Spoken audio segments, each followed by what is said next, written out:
ഫെബ്രുവരിയിലെ GST വരുമാനത്തിൽ വൻ വളർച്ച. ആഭ്യന്തര നികുതി ഇനത്തിൽ 10.2% വളർച്ചയുണ്ടായി. ഇറക്കുമതി നികുതി ഇനത്തിൽ 5.4% വളർച്ചയും രേഖപ്പെടുത്തി. ആകെ GST വരുമാനം 9.1% വളർച്ചയാണ് രേഖപ്പെടുത്തിയിരിക്കുന്നത്. 1.84 ലക്ഷം കോടി രൂപയാണ് ഫെബ്രുവരിയിലെ GST വരുമാനം. വാർത്തയുടെ വിവരങ്ങളുമായി ഐസൻ ജോസ് ചേരുന്നുണ്ട്.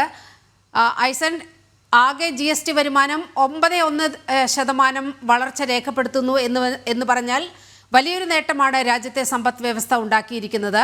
നിലവിലെ കണക്കുകൾ എങ്ങനെയാണ്?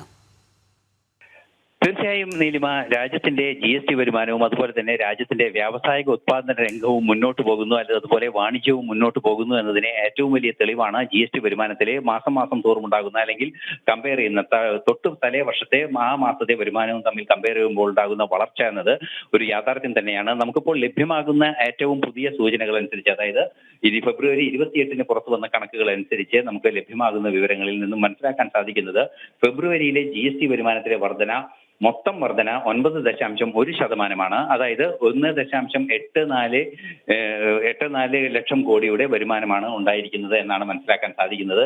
അതുപോലെ തന്നെ ഈ വരുമാനം മൊത്തം വർദ്ധിച്ചതിന്റെ ഘടകങ്ങളായി പരിശോധിക്കുകയാണെങ്കിൽ, അതിന്റെ ബ്രേക്കപ്പ് പരിശോധിക്കുകയാണെങ്കിൽ 5.4% വളർച്ച ഇമ്പോർട്ട് നികുതിയിൽ, അതായത് ഇറക്കുമതി ഉൽപ്പന്നങ്ങളുടെ ഇറക്കുമതി സംബന്ധിച്ച ചുങ്കത്തിന്റെ കാര്യത്തിൽ 5.4% വളർച്ചയും, അതുപോലെ തന്നെ ആഭ്യന്തര GSTയുടെ കാര്യത്തിൽ 10.2% വളർച്ചയും ഉണ്ടായിരിക്കുന്നത്.